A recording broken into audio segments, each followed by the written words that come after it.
Si historian, në fisë një fanë dhe si.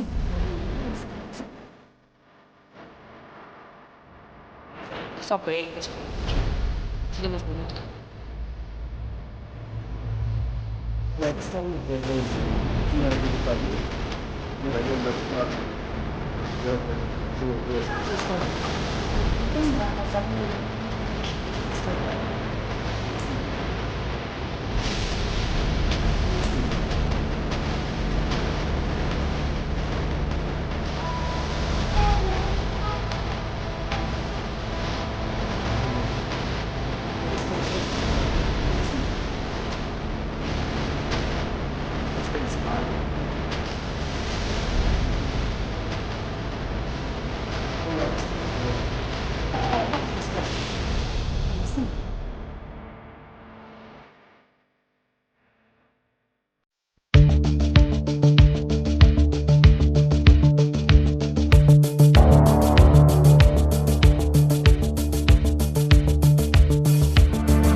Përshëndetje shikues të nderuar, po takohemi prapë në emisionin Intervista.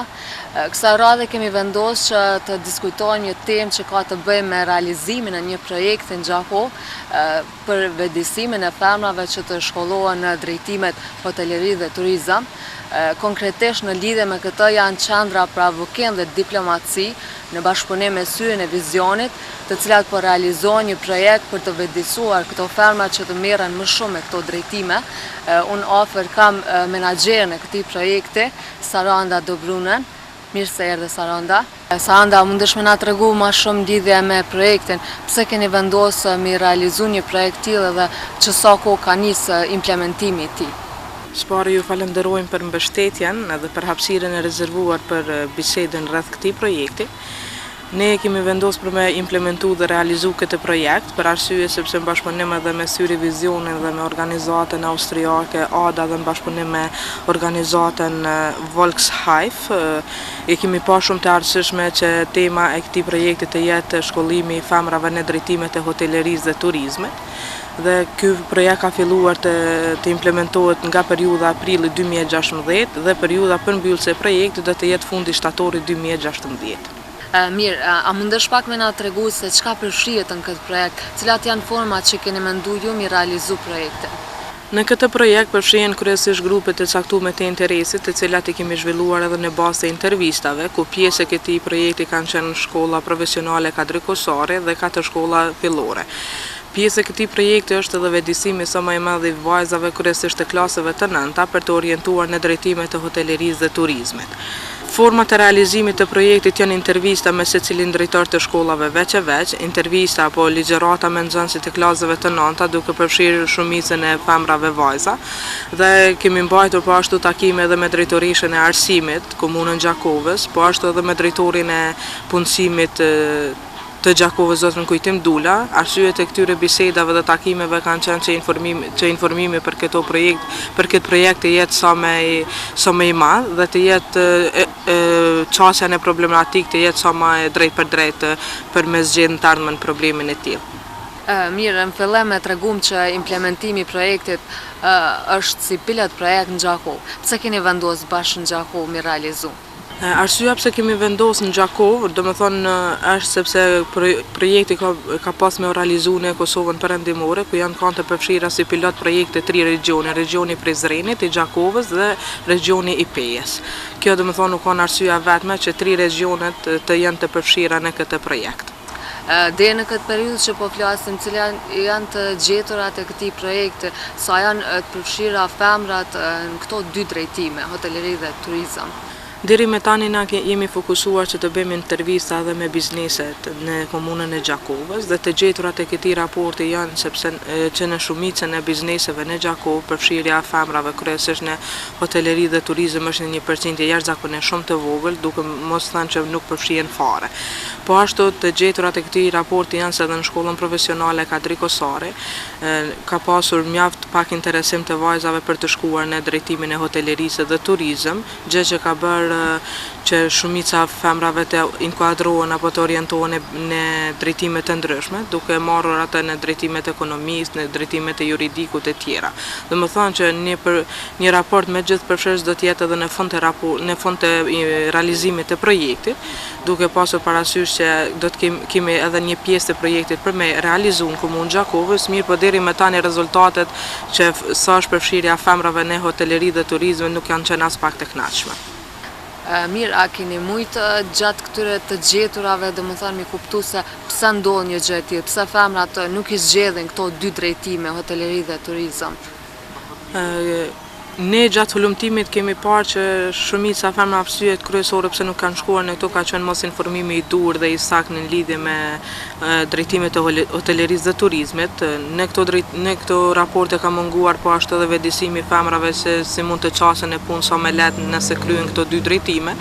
Mirë po duhet me pas parasysh që edhe jetojmë në një mentalitet që nuk është as pak i kënaqshëm sa i përket kësaj tematike, gjë që shumica femrave nëse kanë marrë si një këshill për me shku në drejtimin e hotelerisë dhe turizmit, nuk kanë pasur aq vullnet për me shku, duke pasur parasysh që secila ka pasur interesim të jetë me një punë qoftë juridik, qoftë ekonomik dhe domethënë që arsyeja kryesore pse nuk kanë shku janë mos informimi i saktë dhe i dur dhe qasja në problematikë domethënë e mentalitetit që është në komplet në shoqëri. Edhe bazë këtij projekti po mendojmë që shumë shpejt me kthy në anë pozitive këto drejtime edhe me urrit pjesëmarrja femrave në hoteleri dhe turizëm. Duke marrë parasysh këtë, domethënë që femrat nuk kanë shumë informacione. Gjatë këtij projekti a keni pas fokus domethënë që mi rrit këto informacione për femrat që mu regjistruan këto drejtime? Po, vëdësimi i femrave për të marrë pjesë në këto dy drejtime ka ndodhur në mënyra të ndryshme. E para ka qenë kontakti sy me nxënësët e klasëve të nënta, pastaj ka qenë shpërndarja e broshurave dhe dizajneve të ndryshme, kryesisht me bizneseve që janë të përfshira edhe femra që janë duke punuar ato qoftë në pjesën e kuzhinës, qoftë në pjesën dekoruese të restoranteve dhe thjesht ka edhe restorante që është restorant familjar ku komplet familja është e përfshirë në atë biznes edhe sigurojnë të hyra edhe të ardhur jashtëzakonisht të mira për me bënë një jetesë tamam ç'është duhet. Edhe kjo ka qenë mënyra më e mirë, domethënë që na në bazë edhe broshurave dhe reklamave të ndryshme mi u tregu, mi prek edhe shtresat e prindërve të cilët fatkeqësisht gjatë periudhës kaluar kohore të jetës nuk kanë pasur shumë informata mbi shkollimin e femrës, mbi orientimin e saj në karrierë, kështu që ne jemi qasë në forma të ndryshme. A mundeni na tregu se cili është synimi juaj, çka tentoni të arrini me një projekt të tillë? Synimi ynë kryesor përmes këtij projekti është që pjesëmarrja e femrave të rritet në drejtimet e hotelerisë dhe turizëm, domethënë që regjistrimet në shkollën profesionale kadrikossare të jetë në 1% jashtëzakonisht shumë më të madhe se sa që është aktualisht, dhe po ashtu mendojmë që shumë shpejt do ta kemi edhe një memorandum bashkëpunimi në kuadër të drejtorisë arsimin komunës të Gjakovës dhe drejtorisë për ekonomi dhe financa, që shumica e femrave të cilat regjistrohen në drejtimin e hotelerisë dhe turizëm të mundësohet edhe praktika profesionale me një pagesë minimale sa për shpenzimet të cilat do të mbulonin ato pjesë të aktivitetit të nxënësve.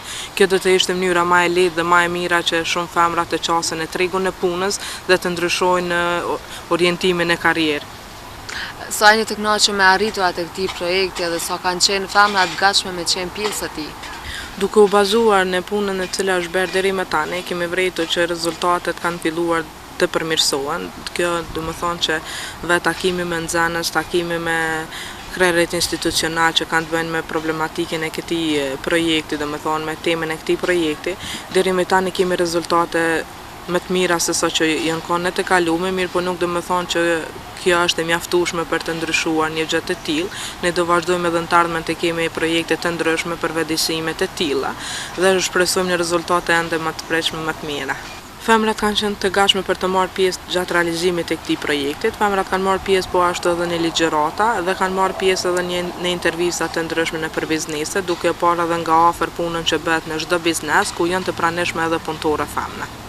Femrat të cilave mosha më shumë kanë qenë pjesë e projektit, cili ka qenë interesimi më i madh? Siç e çekëm edhe me lartë, moshat të cilat është prekur më shumë nga ky projekt është domethënë nxënësit e klasave të nënta, sepse ato e kanë një periudhë kur përfundon një cikël i shkollimit fillor dhe duhet të kenë më shumë një ori për orientimin në karrierën e të ardhmen, kështu që ne kemi vendosur që intervistat të bëhen me nxënësit e klasave të nënta për të pasur një orientim më të mirë për me u regjistru në shkollën e mesme profesionale për hoteleri dhe turizëm. Ne gjithmonë gjatë intervistës po flasim për femrat, po çka me meshkujt, sa kanë qenë ata të gatshëm që më ndalë ndihmë ose me qenë pjesë e projektit? Gjatë intervistës ne e cekëm që gjatë ligjëratave me klasët të nënta ka pasur pjesëmarrje edhe të gjenisë mashkullore, mirë po që ndihmesa atyre për gjeninë femërore për orientim në këto dy drejtime ka qenë jashtëzakonisht shumë e vogël. Çdo projekt ka një kosto financiare. Në këtë rast, kënde keni pas mbështetës që mi realizu një projekt tillë? Për krajen financiare për realizimin e këtij projekti kemi nga organizata austriake ADA, ndërsa implementues të këtij projekti janë organizata Volkswagen dhe Syri Vizionit, të cilat i falenderojmë jashtëzakonisht për një bashkëpunim jashtëzakonisht shumë të mirë që e kemi pas me ta.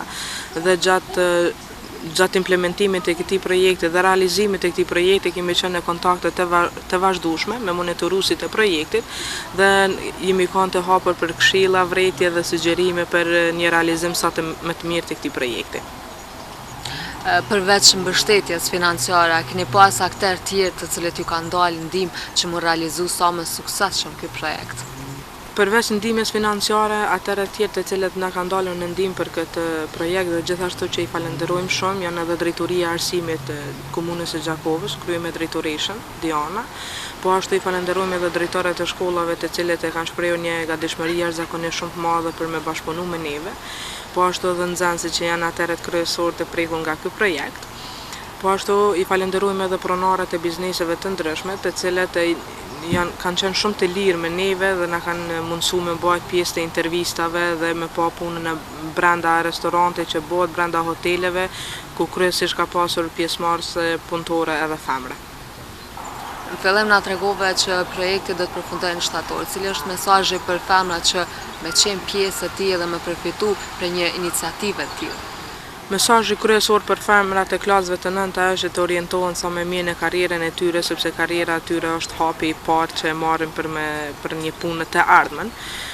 Ne ju themi atyre që të regjistrohen sa më shumë në drejtimin e hotelerisë dhe turizmit, duke pasur parasysh perspektivën e këtij drejtimi dhe duke pasur parasysh po ashtu trashëgiminë kulturore që e ka komuna e Gjakovës dhe që ka ofron komuna e Gjakovës. Ne i inkurajojmë ato vajza që ndihmën tonë qoftë morale, qoftë financiare kanë me pas çdo herë, edhe do të jemi përkrah tyre që në të ardhmen të gëzojnë një punë sa më të mirë të mundshme. Sa më faleminderit për intervistën që na dhatë sot për televizionin Syri Vizion dhe ju uroj shumë suksese në realizimin e këtij projekti. Njëkohësisht ne ju falenderojmë për pjesën e kësaj interviste, për kohën e juaj dhe duke ju dëshiruar edhe juve një punë të palodhshme. Ju falenderit shumë. Pra shikues të nderuar, kjo ishte intervista e radhës në kuadër të emisionit Intervista. Ne ju falenderojmë për vëmendjen tuaj, shihemi në emisione tjera.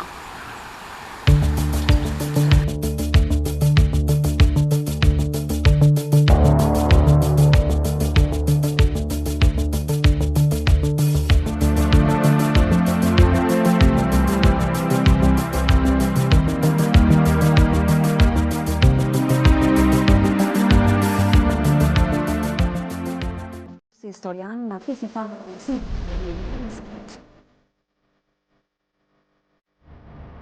So questo.